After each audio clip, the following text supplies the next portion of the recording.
বইমেলা একটা আবেগ, জায়গা না পাওয়ায় কিছু ক্ষোভ থাকবে, বিচ্যুতিও থাকবে।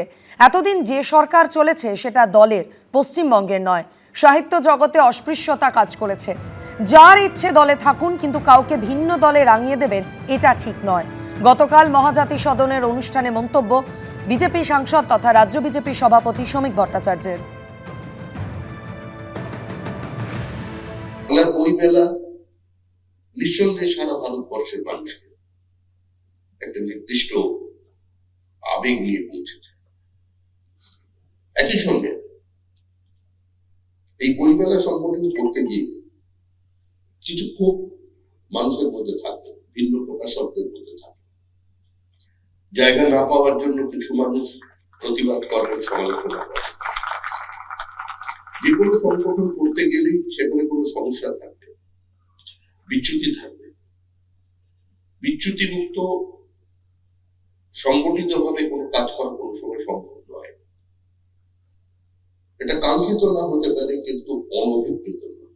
আমি তো আমার দলের কথা বলতে পারি, সরকারের কথা নয়। কারণ দীর্ঘদিন ধরে পশ্চিমবঙ্গে যে সরকারগুলো চলেছে, সেই সরকারগুলো একটা দলের সরকার ছিল, কিন্তু পশ্চিমবঙ্গ রাজ্য সরকার হয়ে উঠতে পারে। আমি শুনছি টালিগঞ্জ পড়ায় কেউ যেন তারা নাকি একটা নতুন শুরু করেছেন, কনফেডারেশন। আমাদের দলে এ ধরনের কোন কনফেডারেশনের স্বীকৃতি নেই, এ ধরনের কোন এজেন্ডা আমাদের নেই, এ ধরনের কোন কর্মসূচি নেই। যারা এর মধ্যে যাবেন তারা বিপদে পড়বে। এবং অস্পৃশ্যতার কোন স্থান নেই। শুধুমাত্র জাতপাতের মধ্যেই আমরা অস্পৃশ্যতাকে সীমাবদ্ধ রাখবো এটা নয়। রাজনৈতিক অস্পৃশ্যতা আছে এবং সাহিত্য জগতেও একটা অস্পৃশ্যতা কাজ করেছে। মত প্রকাশের অধিকার তো সকলের আছে। রিষড়ায় রামনবমীর মিছিলে অশান্তির ঘটনায় গ্রেফতার করা হলো প্রাক্তন তৃণমূল সাংসদের স্বামীকে। আরামবাগের প্রাক্তন তৃণমূল সাংসদ অপরূপা পোদ্দারের স্বামী সাকির আলীকে গ্রেফতার করলো এনআইএ। বাড়িতে প্রায় 6 ঘন্টা তল্লাশি অভিযানের পর সাকির আলীকে গ্রেফতার করে কলকাতায় নিয়ে এলো এনআইএ।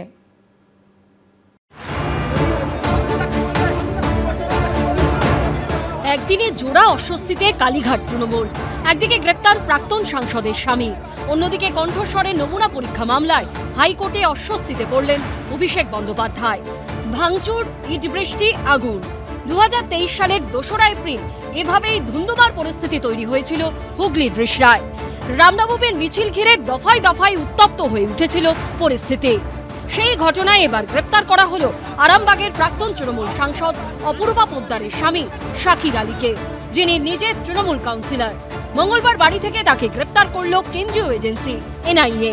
এনআইএ সূত্রে দাবি, তল্লাশির সময় প্রাক্তন তৃণমূল সাংসদের স্বামী সাকির আলীর বাড়ি থেকে উদ্ধার হয়েছে 20টিরও বেশি কার্তুজ। কেন এই কার্তুজগুলি রাখা হয়েছিল, আগ্নেয়াস্ত্রের লাইসেন্স রয়েছে কিনা খতিয়ে দেখছে এনআইএ। মঙ্গলবার সকালে অপরূপা পোদ্দারদের রিষড়ার বাড়িতে পৌঁছে যান এনআইএ অফিসাররা। গোটা বাড়ি ঘিরে ফেলে কেন্দ্রীয় বাহিনী। এই যে বাড়ি, সেই বাড়িতেই চলছে তল্লাশি অভিযান। বাইরে পুলিশ থেকে আরম্ভ করে সেন্ট্রাল ফোর্সের জওয়ানরা তারাও রয়েছেন। মূলত আমরা জানি রামনবমীতে যে ঘটনা ঘটেছিল, বেশ কিছু ভিডিও ফুটেজ, সিসি ক্যামেরার ফুটেজ এবং বয়ানের ভিত্তিতে তারা আজকে এসেছেন অপরূপা পোদ্দারের এই যে বাড়ি, সেই বাড়ির সামনে। এবং এই বাড়িতে আসার পর তারা তল্লাশি অভিযানের সঙ্গে সঙ্গে সমান্তরালভাবে জিজ্ঞাসাবাদের প্রক্রিয়াও চালিয়েছেন। রিষড়া পুরসভার 4 নম্বর ওয়ার্ডের তৃণমূল কাউন্সিলর সাকির আলী। এনআইএ সূত্রে দাবি, রামনবমীর দিন অশান্তিতে উস্কানি দেবার অভিযোগ রয়েছে তার বিরুদ্ধে। অপরূপা পোদ্দার পুরোদস্তুর মমতা বন্দ্যোপাধ্যায়ের উপর আস্থা রেখে দলটাকে পুনর্গঠনে আবার সমস্ত রকমভাবে কাজ করছেন, তার স্বামীকে গ্রেপ্তার করা হলো। প্রাক্তন তৃণমূল সাংসদের স্বামীর গ্রেপ্তারির খবর সামনে আসতে বাড়ির সামনে বিক্ষোভ দেখাতে শুরু করেন তার অনুগামীরা। অপরূপা পোদ্দার নিজে বেরিয়ে আসেন বাড়ির বাইরে। পুলিশের সঙ্গে বচসা বাঁধে তার। মহিলা পুলিশ কর্মীকে কার্যত হেনস্থা করেন তিনি।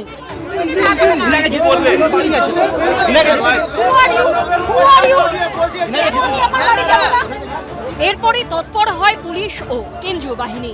কয়েক মিনিটের মধ্যেই সরিয়ে দেওয়া হয় জমায়েত। তৃণমূল কাউন্সিলর ও অপরূপা পোদ্দারের স্বামী সাকির আলীকে গাড়িতে তুলে নিয়ে এলাকা থেকে বেরিয়ে যায় এনআইএ।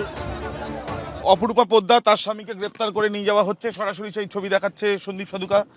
এবং তাকে যে গ্রেপ্তার করে নিয়ে যাচ্ছে এনআইএ। 2023 মামলা, আমার কোনো দোষ নেই। ফের ফের আরেক দফায় পুলিশের সঙ্গে বচসা বাঁধে অপরূপা পোদ্দারের। I don't need any police protection. দিদি কি বলবেন? I don't need any police দিদি কি বলবেন দিদি? Who are you? দিদি কি বলবেন দিদি? Who are you? তো পুরনো থিওরি কালীঘাটের, যখনই কোনো অপরাধ করে আর যখনই কোনো এজেন্সি তাদেরকে ডাকে, সঙ্গে সঙ্গে রাজনৈতিক প্রতিহিংসা, এই একটা যে শব্দ লাগাতার তো তৃণমূল করে এসছে। এদিকে অভিষেক বন্দ্যোপাধ্যায়ের কণ্ঠস্বরের নমুনা সংক্রান্ত মামলায় হস্তক্ষেপ করলেন না কলকাতা হাইকোর্টের বিচারপতি তীর্থঙ্কর ঘোষ। কোনো রক্ষা কবচ দিলেন না তিনি। তদন্তকারী সংস্থা কিভাবে তাদের তথ্য প্রমাণ সংগ্রহ করবে সেটা তাদের ব্যাপার, আদালত কেন হস্তক্ষেপ করবে প্রশ্ন করলেন বিচারপতি তীর্থঙ্কর ঘোষ। যদি কণ্ঠস্বর তারই হয় তাহলে পুলিশের কাছে গিয়ে আবার কণ্ঠস্বরের নমুনা দিতে অসুবিধা কোথায়? অভিষেক বন্দ্যোপাধ্যায়ের আইনজীবীকে প্রশ্ন করলেন বিচারপতি ঘোষ। আবিদ দত্ত, আশাবুল হোসেন ও সৌভিক মজুমদারের রিপোর্ট, এবিপি আনন্দ।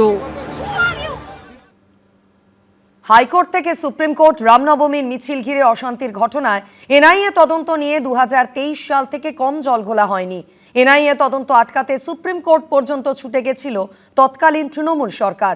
এর জন্য হাইকোর্টে ভর্ৎসনার মুখেও পড়তে হয়েছিল মমতা বন্দ্যোপাধ্যায়ের সরকারকে। তদন্ত শুরুর 3 বছর পর এবার রিষড়ায় রামনবমীর মিছিলে অশান্তির ঘটনায় প্রাক্তন তৃণমূল সাংসদের স্বামীকে গ্রেফতার করল এনআইএ। ভাঙচুর, অগ্নিসংযোগ, সংঘর্ষ, সরকারি সম্পত্তি নষ্ট। 2023 সালের রামনবমীকে কেন্দ্র করে কি দেখেনি রাজ্যবাসী?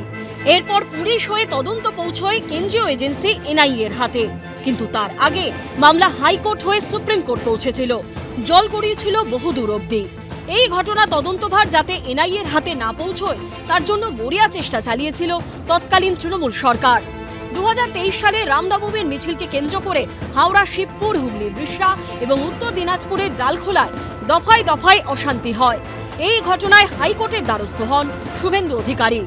2023 সালের 27 এপ্রিল কলকাতা হাইকোর্টের তৎকালীন প্রধান বিচারপতি টি.এস. শিবজ্ঞানম এবং বিচারপতি হিরণময় ভট্টাচার্যের ডিভিশন বেঞ্চ নির্দেশ দেয় হাওড়া, হুগলি, ডালখোলায় অশান্তির ঘটনায় তদন্ত করবে এনআইএ। তার জন্য 2 সপ্তাহের মধ্যে এনআইএ-কে সমস্ত নথি হস্তান্তর করতে হবে রাজ্যকে। হাইকোর্টে এনআইএ জানায়, আমরা তদন্তে প্রস্তুত। কিন্তু এনআইএ তদন্তের নির্দেশের উপর স্থগিতাদেশ চেয়ে সুপ্রিম কোর্টের দ্বারস্থ হয় রাজ্য সরকার। তবে তাতে সাড়া দেয়নি সর্বোচ্চ আদালত। এনআইএ তদন্তের বিষয়টি হাইকোর্টের উপরই ছেড়ে দেয় সুপ্রিম কোর্ট। কিন্তু মামলা তদন্তভার গ্রহণের জন্য কেন্দ্রীয় স্বরাষ্ট্র মন্ত্রক যে বিজ্ঞপ্তি জারি করেছিল তা খারিজ ও এনআইএর এফআইআর ও সব পদক্ষেপের উপর স্থগিতাদেশের আবেদন নিয়ে ফের হাইকোর্টের দ্বারস্থ হয় রাজ্য সরকার। কিন্তু সুপ্রিম কোর্টের পর হাইকোর্টের সিঙ্গেল বেঞ্চেও ধাক্কা খেতে হয় তৎকালীন মমতা বন্দ্যোপাধ্যায় সরকারকে। রামনবমীর মামলায় রাজ্য সরকারের ভূমিকায় তীব্র ক্ষোভ প্রকাশ করেন বিচারপতি জয় সেনগুপ্ত। বলেন, কলকাতা হাইকোর্টের নির্দেশকে চ্যালেঞ্জ করে আপনারা লক্ষ লক্ষ টাকা খরচ করে সুপ্রিম কোর্টে গেছেন। সুপ্রিম কোর্টের রায় আপনাদের বিপক্ষে গেছে। এখন আর কোনোভাবে এই আদালত আপনাদের মামলার মধ্যে ঢুকবে না। রাজ্য সরকারের উদ্দেশ্যে বিচারপতি নির্দেশ দেন, আগে এনআইএ-কে নথি হস্তান্তর করুন, তারপর দেখব।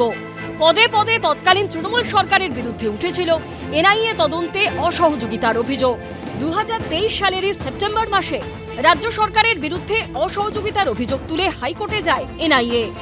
রামনবমীতে অশান্তির মামলায় অনেক তথ্য দেওয়া হচ্ছে না বলে অভিযোগ তোলে তারা। রামনবমীতে হামলা করবে, মানুষজনকে মারবে, রাম ভক্তদের কষ্ট দেবে, তাকে তো গ্রেপ্তার করতেই হবে।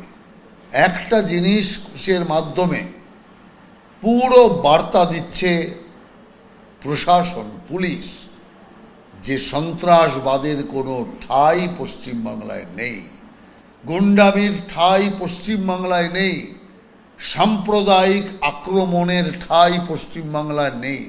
যারা এ কাজ করবে বা যারা এ কাজ করেছে তাদের বিরুদ্ধে কঠোর ব্যবস্থা গ্রহণ করা হবে।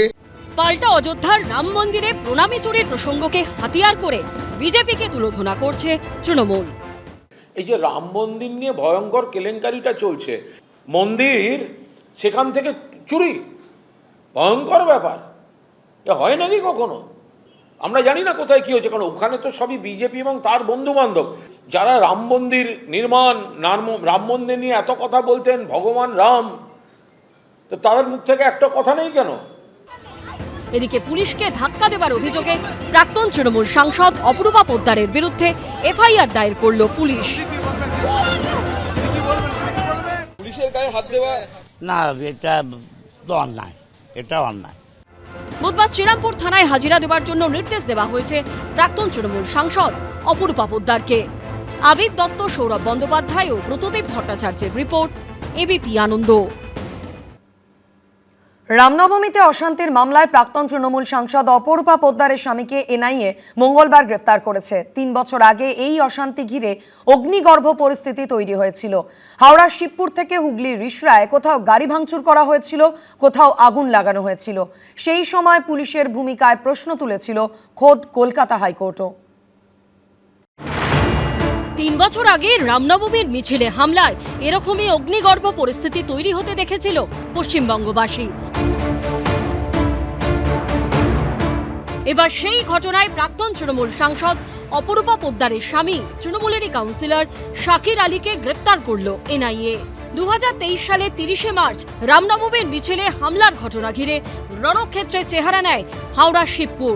বাস, টোটো, অটো, বাইক তো বটেই, এমনকি পুলিশের গাড়িতেও ভাঙচুর করে আগুন লাগিয়ে দেওয়া হয়। পুলিশকে লক্ষ্য করে ছোড়া হয় ইট পাটকেল। সেদিনই উত্তর দিনাজপুরের ডালখোলাতেও অশান্তি বাধে। থানার সামনে রাখা গাড়ি ও বাইকে ভাঙচুর চালানো হয়। কয়েকটি গাড়িতেও আগুন ধরিয়ে দেওয়া হয়। বিষয়টা এখানেই থামেনি। এর 2 দিন পর অর্থাৎ 2রা এপ্রিল হুগলির রিষড়ায় রামনবমীর মিছিল ঘিরে ফের অশান্তি বাধে। ফের একই ঘটনার পুনরাবৃত্তি হয় সেখানেও। ভাঙচুর, ইট বৃষ্টি, আগুন, কিচ্ছু বাদ যায়নি। এই অশান্তিতে বড়সড় প্রশ্নের মুখে পড়েছিল তৃণমূল জমানার পুলিশের ভূমিকা। 2023 সালের 3রা এপ্রিল কলকাতা হাইকোর্টে তৎকালীন ভারপ্রাপ্ত প্রধান বিচারপতি টি.এইচ শিবজ্ঞানমের বেঞ্চও অ্যাডভোকেট জেনারেলের কাছে জানতে চেয়েছিলেন হাওড়া ও ডালখোলায় অশান্তি হবে, পুলিশ আগে থেকে অনুমান করতে পারেনি কেন? সেই সঙ্গে কলকাতা হাইকোর্টে তৎকালীন ভারপ্রাপ্ত প্রধান বিচারপতির বেঞ্চ মন্তব্য করে আগে একই ধরনের ঘটনা ঘটেছিল বলে অভিযোগ করা হচ্ছে, এবছরও এই ধরনের ঘটনা ঘটতে পারে এই অনুমান করা উচিত ছিল। এরপর পুলিশের উপর অনাস্থা কার্যত স্পষ্ট করে সেই অশান্তির ঘটনায় 2023 সালের 27শে এপ্রিল এনআইএ তদন্তের নির্দেশ দেয় কলকাতা হাইকোর্ট। 2 সপ্তাহের মধ্যে এনআইএ-কে নথি হস্তান্তরের জন্য রাজ্যকে নির্দেশ দেয় আদালত। 6টি মামলা রুজু করে এনআইএ তদন্তে নামে। এনআইএ সূত্রে দাবি, এই অশান্তির ঘটনায় পুলিশ যাদের গ্রেপ্তার করেছিল তাদের অধিকাংশের বিরুদ্ধে জোরালো তথ্য প্রমাণ মেলেনি। তাদের অনেকে পরবর্তীকালে জামিন পেয়ে যায়। এই সমস্ত মামলার তদন্তকে নস্যাৎ করার চেষ্টা করেছিল মমতা ব্যানার্জি নেতৃত্বাধীন সরকার, কিন্তু শেষ রক্ষা হয়নি। শেষ পর্যন্ত বাধ্য হয়েছে এনআইএ ইনকোয়ারি দিতে। আর সেই ইনকোয়ারিতে অপরূপা পোদ্দারের স্বামী গ্রেপ্তার হয়েছে। সাম্প্রদায়িক হামলার মাধ্যমে রাম ভক্তদের উপর যে হামলা উনি চালিয়েছেন, যার নেতৃত্ব দিয়েছেন, তার বিরুদ্ধে ব্যবস্থা নেওয়া হয়েছে। আর আচরণ সেই সন্ত্রাসমূলক করার জন্য অপরূপা পোদ্দারের বিরুদ্ধে এফআইআর হয়েছে। যাদেরকে চাপ দেওয়া হচ্ছে যে তৃণমূলের থেকে দূরত্ব বাড়াও, ওই বালির শিবিরে গিয়ে নাম লেখাও, তাদের ক্ষেত্রে অভিযোগ থাকলেও পুলিশ অ্যারেস্ট করে সঙ্গে সঙ্গে জামিন করে দেওয়ার ব্যবস্থা হচ্ছে। আর যারা মমতা বন্দ্যোপাধ্যায়ের সঙ্গে থাকতে চাইছেন তাদের এই মামলা, ওই মামলা, পুরনো মামলা, দেশি মামলা, মামলার পর মামলা এইভাবে দেওয়া হচ্ছে। এনআইএ তদন্তে নেবে অনেককে গ্রেপ্তার করে। 6টি মামলার একটিতে চার্জশিটও পেশ হয়েছে। এবার সেই অশান্তির মামলায় গ্রেপ্তার হলেন প্রাক্তন তৃণমূল সাংসদ অপরূপা পোদ্দারের স্বামী। আবিদ দত্তের রিপোর্ট, এবিপি আনন্দ। তামান্না খুনের ঘটনায় তদন্তে জোর। ড্রোন ব্যবহার করে ঘটনাস্থলের ছবি তুলল পুলিশ।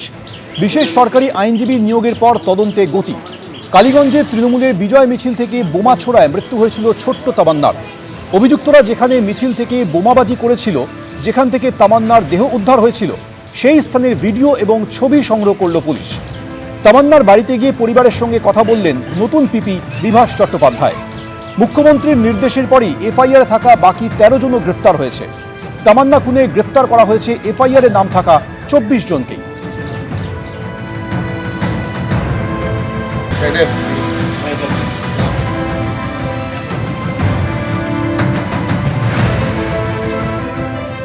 মুখ্যমন্ত্রীর সঙ্গে দেখা করার পরে যে মুখ্যমন্ত্রীর নির্দেশ অনুযায়ী পুলিশ কাজ একদম ঠিকঠাকভাবে সঠিকভাবে কাজ করছে। আমি সিএমের কাছে দাবি করেছিলাম যে পিপি চেঞ্জ করতে হবে, পিপি চেঞ্জ করেছেন।